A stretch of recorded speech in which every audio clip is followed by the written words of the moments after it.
Welcome to our channel.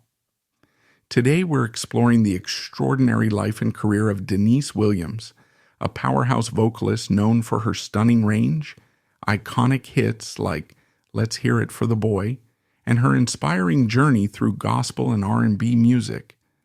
From her humble beginnings in Indiana to becoming a Grammy-winning artist, Deniece's story is one of resilience, faith, and an unwavering passion for music. Stay tuned as we uncover the triumphs and challenges that shaped her remarkable career. Born June Deniece Chandler in Gary, Indiana, her childhood was steeped in gospel music and the teachings of her Pentecostal church. The strict faith-driven environment forbade secular music, but this only deepened her connection to the sacred sounds of gospel.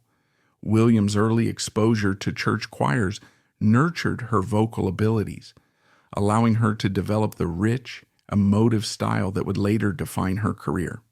Music wasn't just a pastime for young Deniece, it was a spiritual practice and an integral part of her identity. As a young woman, Deniece set her sights on a career in healthcare.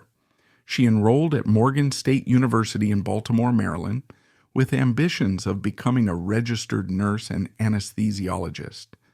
While still a college student, she discovered a passion for performing during a part-time job singing at a club called Casino Royale. Reflecting on those early performances, she remarked, "I liked it. It was a lot of fun." However, the academic demands of college proved challenging, and after a year and a half, she decided to leave. Reflecting on her experience, she candidly admitted, "You have to be a good student to be in college, and I wasn't." During this time, Williams also juggled other jobs to support herself, working at a telephone company and as a ward clerk at Chicago Mercy Hospital. Despite the challenges of balancing work, school, and her burgeoning love for music, her determination and dedication to her craft remained evident. Her first recordings came under the name Deniece Chandler for the Toddlin-Town group of labels, a Chicago-based company specializing in soul and R&B music. One of her earliest releases, I'm Walking Away, was issued on Toddlin's subsidiary, Lock Records, in the late 1960s. Though it didn't gain widespread recognition at the time, the track later became a cherished gem on England's northern soul scene, celebrated for its upbeat rhythm and heartfelt vocal delivery. In 1969, Williams briefly joined Patty Hamilton's group, the Lovelights, an all-female soul ensemble known for their harmonies and emotive style. She took the lead on the track I'm Not Like the Others, showcasing her ability to convey both vulnerability and strength through her voice. Though the song remained unreleased for decades, it finally saw the light of day in 1999, becoming a testament to her early potential and artistry. Deniece Williams' career from 1975 to 1987 was a period of remarkable growth and success, establishing her as one of the most versatile and celebrated vocalists of her time. Her journey as a backup vocalist for Stevie Wonder and Wonderlove set the foundation for her solo career. Lending her voice to Wonder's iconic albums Talking Book, Fulfillingness's First Finale, and Songs in the Key of Life, Williams honed her vocal skills and gained invaluable industry experience. She also collaborated with other major artists during this period, contributing to Syreeta Wright's Stevie Wonder Presents, Syreeta, 1974, Minnie Riperton's Perfect Angel, 1974, and Roberta Flack's Feel Like Makin' Love, 1975, and Blue Lights in the Basement, 1977. In 1975, Williams left Wonderlove to sign with Columbia Records and Kalimba Productions, a label founded by Maurice White of Earth, Wind and Fire and Charles Stepney.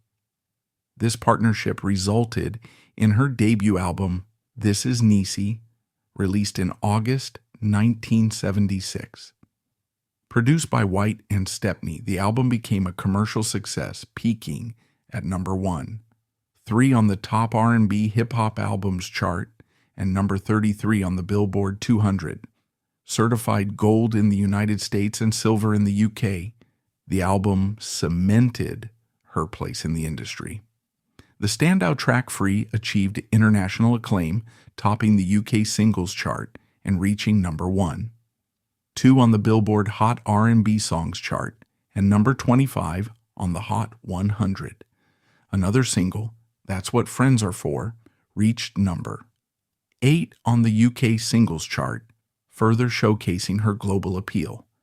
Before the release of This Is Deniece, tragedy struck as Charles Stepney passed away, leaving Maurice White to produce Williams' second album, Songbird 1977, on his own. The album, praised for its lush arrangements and Williams' ethereal four-octave range, reached number 1, 23 on the Billboard Top Soul Albums chart. Critics such as Simon Gage of the Daily Express and John Rockwell of the New York Times lauded the album for its varied and sophisticated sound. Notable tracks included Baby, Baby My Love's All For You, which reached number 13 on the Hot Soul Songs chart and number 32 on the UK Singles chart. In 1978, Williams recorded a duet with Johnny Mathis, Too Much, Too Little, Too Late, which soared to number 1. 1 on the Billboard Hot 100, Hot Soul Songs, and Adult Contemporary Songs charts. The overwhelming success of the duet led to a full album collaboration, That's What Friends Are For, which reached number 1. 14 on the Billboard Top Soul Albums chart, and number 19 on the Billboard 200.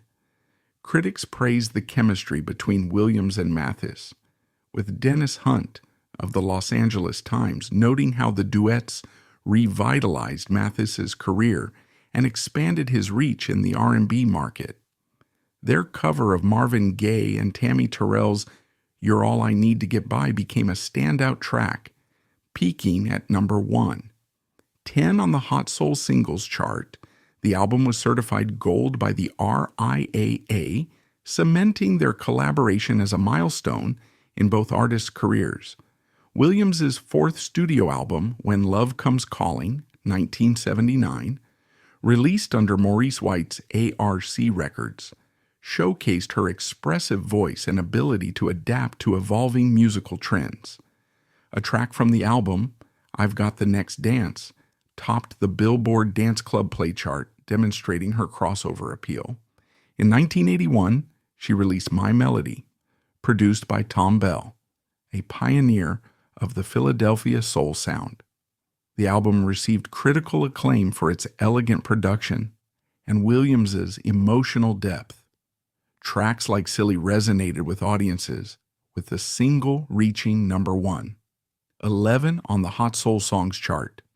Certified gold by the RIAA, My Melody reaffirmed Williams's ability to consistently deliver quality music. Her 1982 album, Deniece, continued her collaboration with Bell and reached number 1, 5 on the Top Soul Albums chart, and number 20 on the Billboard 200. Critics praised the album's richly textured arrangements and Williams' personal, heartfelt lyrics. The standout single, a cover of It's Gonna Take a Miracle, topped the Hot Soul Songs chart and climbed to number 10 on the Hot 100. Williams also recorded Without Us with Johnny Mathis, the theme song for the sitcom Family Ties, which debuted the same year. In 1983, she released I'm So Proud, which reached number 1, 10 on the Billboard Top R&B Albums chart. Critics highlighted the album's fresh, high-quality material, and it earned Williams a Grammy nomination for Best R&B Vocal Performance, Female. Williams reached another career peak with her 1984 album, Let's Hear It for the Boy. The title track, featured on the Footloose soundtrack, became a global sensation, reaching number 1. 1 on the Billboard Hot 100 Hot Soul Songs and Dance Club Play Songs charts. Certified platinum in the US and gold in Canada and the UK, the single solidified Williams' position as a dominant force in pop and R&B. During this time, Williams also collaborated with other renowned artists, contributing to Johnny Mathis's 1984 album A Special Part of Me, Stevie Wonder's In Square Circle, 1985, and James Taylor's That's Why I'm Here, 1985. This period of her career demonstrated her ability to navigate multiple genres, collaborate with industry legends, and create music that resonated with diverse audiences worldwide. Deniece Williams's transition into gospel music in the 1980s marked a profound and transformative chapter in her career. While she had included inspirational tracks on nearly all her mainstream albums, 1980 became a turning point when her focus began shifting toward a more spiritual path. Teaming up with notable friends such as Philip Bailey of Earth, Wind and Fire, Billy Davis, and Marilyn McCoo, Williams co-created Jesus at the Roxy, a groundbreaking gospel event at the Roxy, a renowned Los Angeles nightclub. Reflecting on the experience, Williams described it as nothing short of miraculous, sharing that God did something miraculous. Over 300 people were saved. This event not only solidified her commitment to gospel, but also highlighted the powerful impact of her music on audiences. In 1985, Williams boldly reaffirmed her devotion to gospel at the 27th Annual Grammy Awards.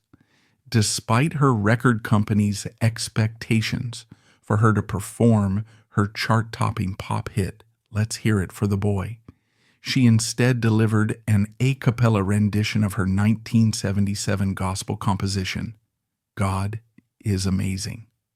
The decision was a testament to her faith and priorities, demonstrating her willingness to place her spiritual convictions above commercial interests.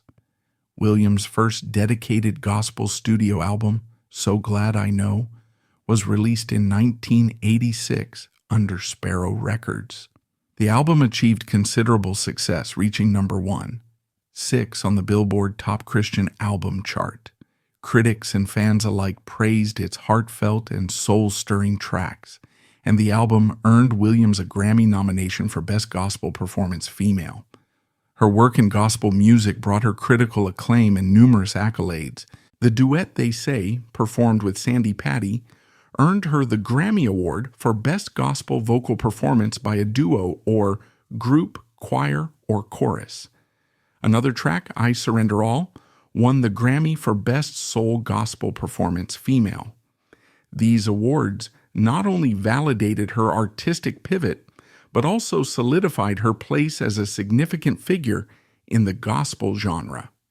From 1987 to 2000, Deniece Williams skillfully navigated a range of genres, including R&B, gospel, and jazz, demonstrating her versatility and artistic growth. In 1987, Williams unveiled her 10th studio album, Water Under the Bridge, which peaked at number 39 on the Billboard Top R&B Albums chart. The album's standout single, Never Say Never, climbed to number 1. 6 on the Billboard Hot R&B Songs chart and reached number 23 on the Dance Club Songs chart, reaffirming her ability to craft tracks that resonated with both R&B and dance audiences. The following year, she released As Good As It Gets, another strong entry in her discography. The album reached number 1, 48 on the Billboard Top R&B Albums chart, with singles such as I Can't Wait, and the title track achieving notable success. I Can't Wait reached number 1, 8 on the Hot R&B Songs chart, while This Is As Good As It Gets peaked at number 29th. Williams also deepened her commitment to gospel music during this era. In 1989, she released her second gospel album, Special Love. The project resonated with audiences, climbing to number 1, 11 on the Billboard Top Christian Albums chart, and solidifying her reputation as a dynamic force in the gospel genre. Beyond her solo work, Williams continued to collaborate with some of the most respected names in music. In 1990, she contributed to Nancy Wilson's LPA Lady with a Song, adding her vocal finesse to the album's sophisticated arrangements. She followed this with appearances on George Duke's 1992 album Snapshot and Stevie Wonder's 1995 LP Conversation Piece, showcasing her adaptability and enduring relevance. Williams also lent her voice to Spyro Gyra's jazz-infused 1995 album Love and Other Obsessions, further highlighting her ability to seamlessly transition between genres. In 1999, Williams returned to gospel with the release of This Is My Song on Harmony Records. The album reached number 1, 14 on the Billboard Top Gospel Albums chart, and garnered widespread acclaim. Its success culminated in Williams winning the Grammy Award for Best Pop Contemporary Gospel Album, a recognition of her continued excellence and evolution as an artist. In the later stages of her career, spanning from 2000 to the present, Deniece Williams has continued to prove her resilience and artistic versatility, cementing her legacy as a cherished figure in music. In April 2007, she released the studio album Love Niecy Style under Shinachi Records, produced by Philly soul veteran Bobby Eli. The album, which celebrated her soulful roots, climbed to number 1, 41 on the Billboard R&B Hip-Hop Albums chart, showcasing her enduring ability to connect with audiences. That same year, on October 13th, Williams returned to her hometown of Gary, Indiana, to perform at the reopening of the historic Glenn Theater. This heartfelt performance was met with great admiration, and Indiana State Representative Vernon G. Smith recognized her contributions by naming her an outstanding Hoosier.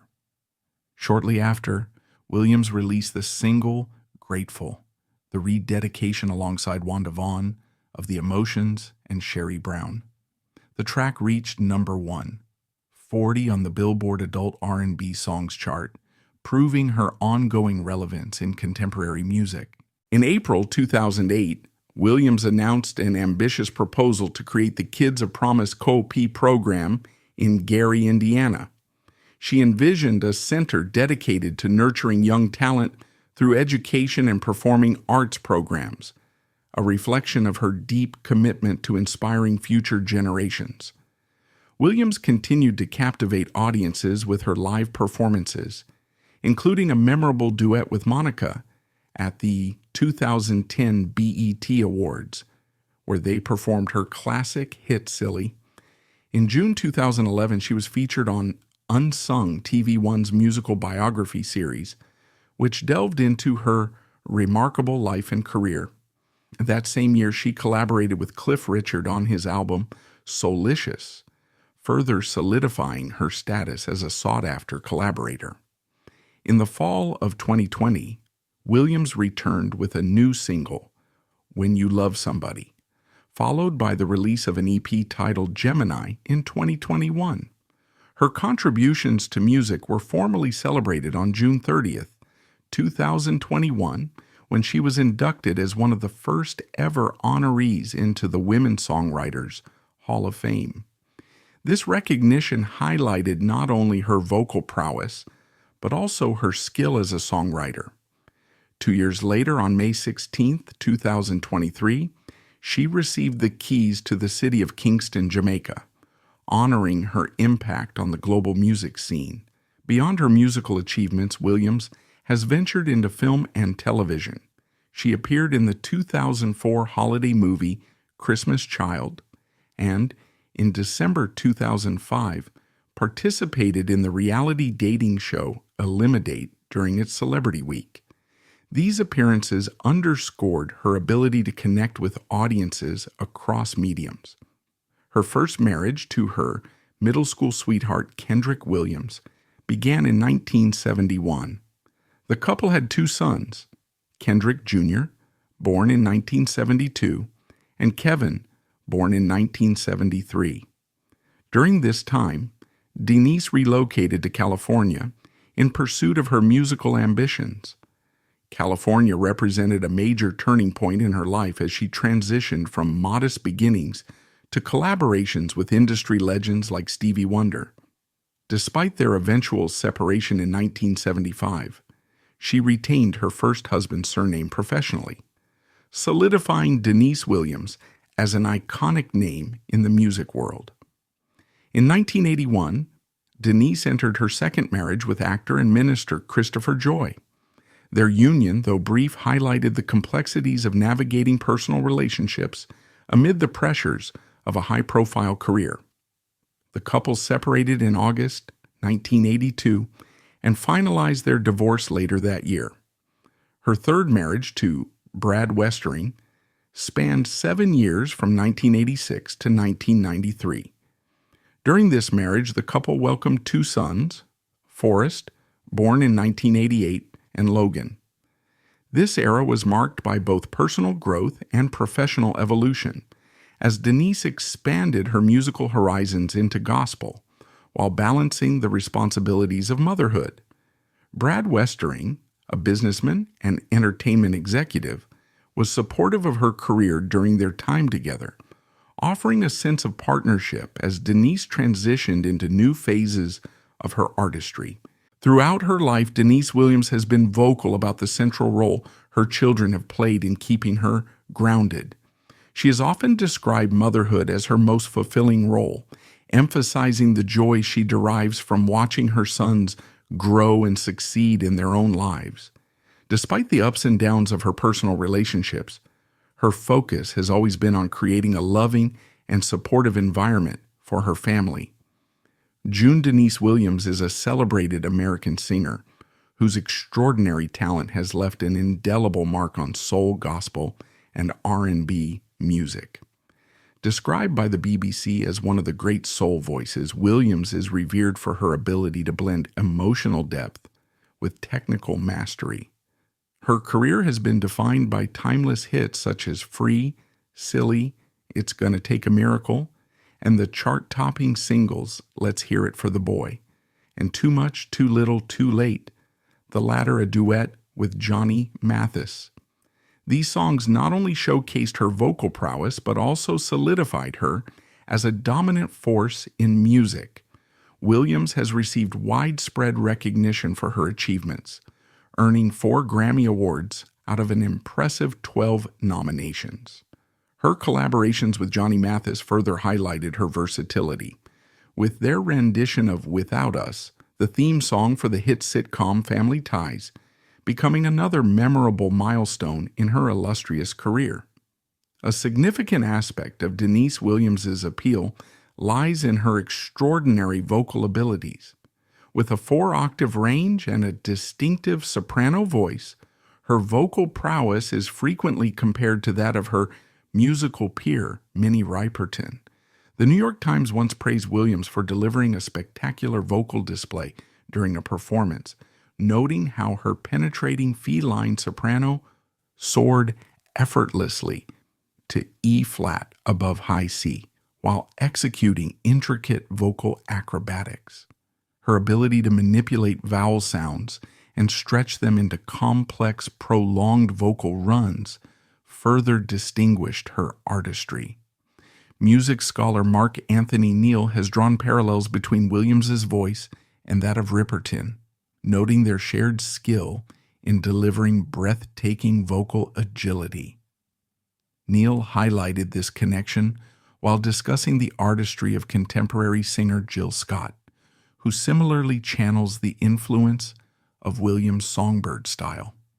Journalist Monica Haynes once remarked that Williams possesses the kind of range that would make Mariah Carey quiver, underscoring the awe-inspiring technicality and emotional resonance of her voice. Deniece Williams's vocal gifts have set her apart as one of the most iconic and technically skilled singers of her generation. Her ability to move effortlessly between delicate high notes and powerful emotive expressions has not only earned her critical acclaim, but has also inspired countless artists across genres. Her legacy continues to shine, not just through her chart-topping hits, but also through her unmatched ability to connect with listeners on a profound level through her unparalleled voice. Deniece Williams' life is a testament to her incredible talent, perseverance, and faith. Her contributions to music, spanning gospel, R&B, and pop, have left a lasting legacy that continues to inspire fans worldwide. Though she faces health challenges today, her voice and spirit remain timeless. If you enjoyed this tribute to Deniece Williams, don't forget to like, comment, and subscribe for more stories about the legends of music. Thank you for watching, and we'll see you in the next video.